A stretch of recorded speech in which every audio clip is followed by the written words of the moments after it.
ಕನಸು ಕಾಣ್ತಿದ್ಯಾ? ಸ್ಟುಪಿಡ್. ಕನಸು ಕಾಣ್ತಿದ್ ನಾನಲ್ಲ ಕಣೆ, ನೀನು.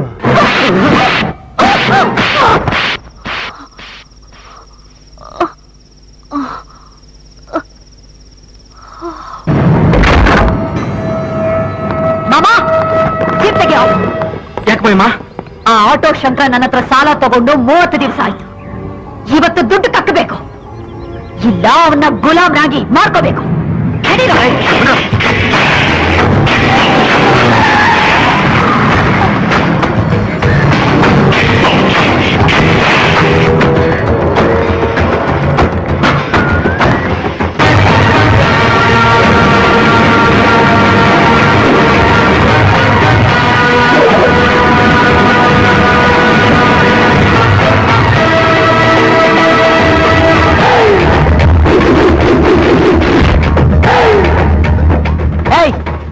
ಹೋಗ್ರೋ, ಆ ಹಲ್ಕ ನನ್ನ ಮಗ ಆಟೋ ಶಂಕರನ್ನ ಒದ್ದೆ ಹಾಕೊಂಡ್ ಬಂದ್ರು.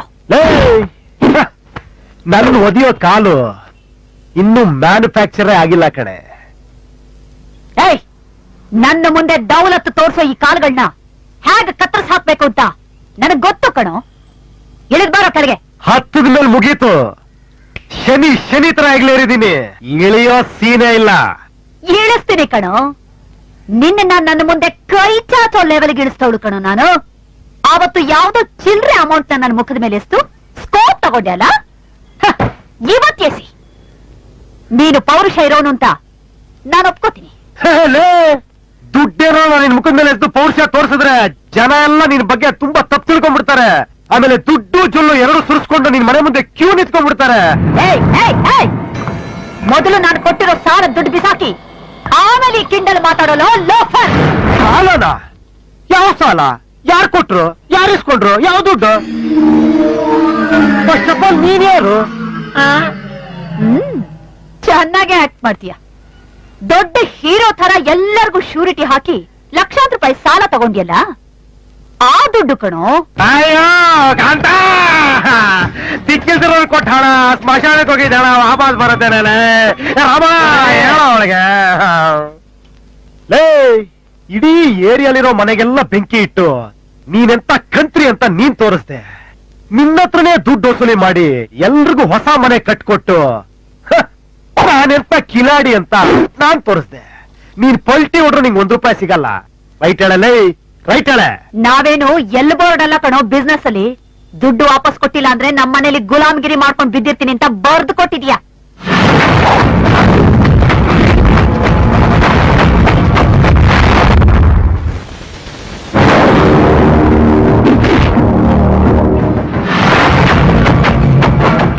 ಫಸ್ಟ್ ಆಫ್ ಆಲ್ ನಮ್ಗೆಲ್ಲ ಬಡ್ಡಿಗೆ ಸಾಲ ಕೊಡೋದಕ್ಕೆ ನಿನ್ನ ಹತ್ರ ಲೈಸೆನ್ಸ್ ಇದೆಯಾನೆ?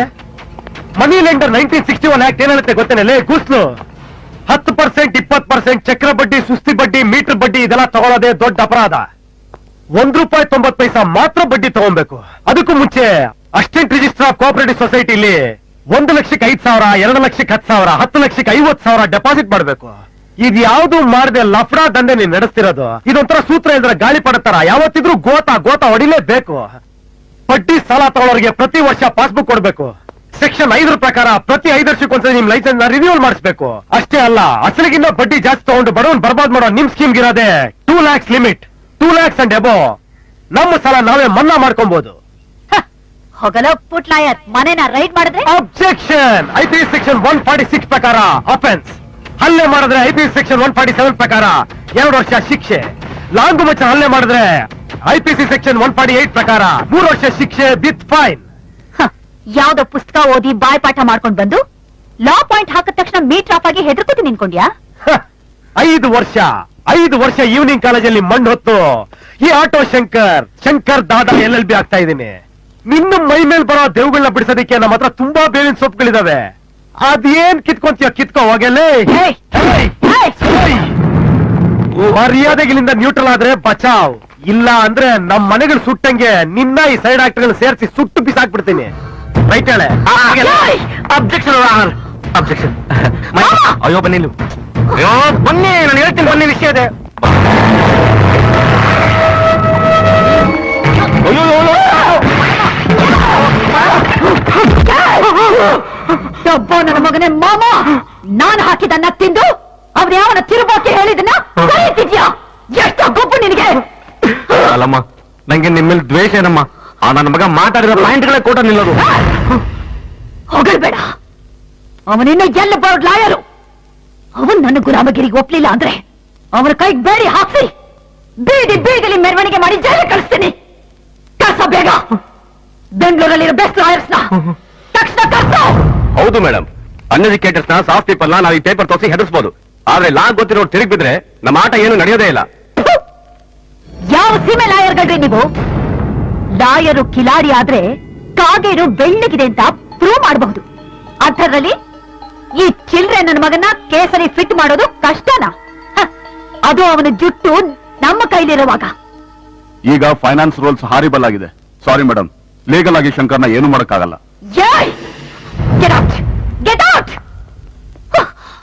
ಮಮ್ಮಿ, ಏನೇ ಊರಿಂದ ಮಾವಂದ್ರನ್ನ ಕರ್ಸು. ಯಾಕೆ? ಶಂಕರನ್ ಚಟ್ಟ ಕಟ್ಟೋದಕ್ಕೆ ಅವರಿಂದ ಮಾತ್ರ ಸಾಧ್ಯ. ಕರ್ಸು ಮಮ್ಮಿ. ತಲೆಗಿಲೆ ಕೆಟ್ಟಿದೆಯೇನೆಲ್ಲೋದು? ಏರ್ವೇನ ಹೊಸ್ಕಕ್ಕೆ ಅಡ್ಡಂಬಬೇಕಾ? ಅವ್ರೇನಾದ್ರೂ ಇಲ್ಲಿ ಬಂದ್ರೆ ಅವನ ಜೊತೆಲಿ ಇಡೀ ಕಾಲದಿನ ನಾಶ ಮಾಡ್ಬಿಡ್ತಾರೆ. ಮಾಡ್ಲಿ, ಎಲ್ಲಾರನ್ನೂ ನಾಶ ಮಾಡ್ಲಿ. ಒಟ್ನಲ್ಲಿ ಆ ಶಂಕರನ್ ಹೆಣ ಬೀಳ್ಬೇಕು ಅಷ್ಟೇ. ಹೆಣ ಬೀಳ್ಬೇಕು. ಯಾರು ಬೇಡ ಅಂದವರು? ನೀ ನನ್ ಮಗಳಲ್ವಾ? ನನ್ ತೋ ಕಸಬ್ ಕಲ್ತಿಲ್ವಾ? ನಿನಗ್ ತಾಕತ್ತಿಲ್ವಾ?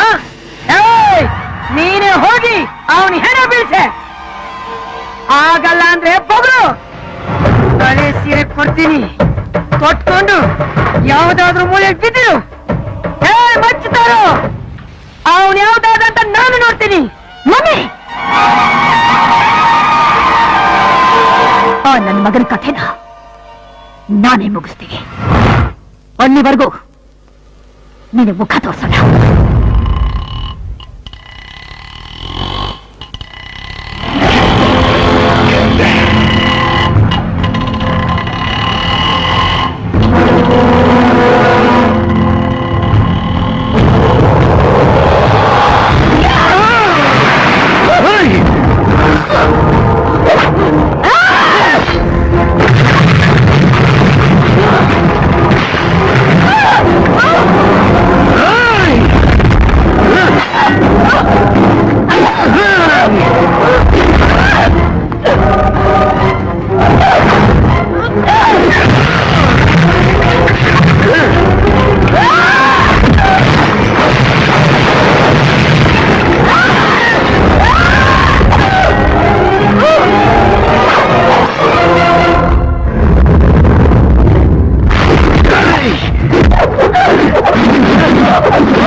ಇದೆಲ್ಲ ಬಟ್ಟೆ ಎಲ್ಲ ರಕ್ತ ಆಗಿದೆ. ಈ ಹೆಮ್ಮಾರಿ ನನ್ನ ಕೊಲ್ಲಕ್ ಟ್ರೈ ಮಾಡಿದ್ಲು. ಇವಳು ಮಾಡಿರೋ ಕೆಲಸಕ್ಕೆ ಹಾಫ್ ಮರ್ಡರ್ ಕೇಸಲ್ಲಿ ಫಿಟ್ ಮಾಡಿ ಒಳಗ್ ತಳ್ಬೋದು. ಇವಳನ್ನ ಜೈಲ್ಗೆ ಹಾಕೋದು ಒಂದೇ, ನಾಯಿ ಬಾಲಿಗೆ ದೆಬ್ಬೆ ಕಟ್ಟೋದು ಒಂದೇ. ಇವಳು ಬಾಲನ ಪರ್ಮನೆಂಟ್ ಆಗಿ ಕಟ್ ಮಾಡ್ಬೇಕು. ಅದಕ್ಕೆ ಇಲ್ಲ ತಕೊಂಡ್ಬಂದಿದ್ದೀನಿ. ಎಲ್ಲ ಸರಿಯಾಗಿ ಕೇಳಿಸ್ಕೊಳ್ಳಿ. ಇವಳು ಎಷ್ಟು ಜನ ಹೆಂಗಸರು ತಾಳಿ ಕಿತ್ತಿದ್ದಾಳೆ, ಎಷ್ಟು ಜನರು ಮನೆ ದೀಪ ಆಡ್ತಿದ್ದಾಳೆ, ಎಷ್ಟು ಜನ ಮಕ್ಕಳು ಆರಾಧನೆ ಮಾಡಿದ್ದಾಳೆ, ನಿಮ್ಗೆಲ್ರಿಗೆ ಎಷ್ಟು ಚಿತ್ರ ಹಿಂಸೆ ಕೊಟ್ಟಿದ್ದಾಳೆ. ಇವಳು ನಿಮ್ಗೆಲ್ಲ ಕೊಟ್ಟ ಹಿಂಸೆನ ಬಡ್ಡಿ ಬಡ್ಡಿ ಸಮೇತ ವಾಪಸ್ ಕೊಡ್ಬೇಕು. ಇದಕ್ಕೆ ನೀವೆಲ್ಲ ಒಪ್ಕೊಂತೀರ ತಾನೆ?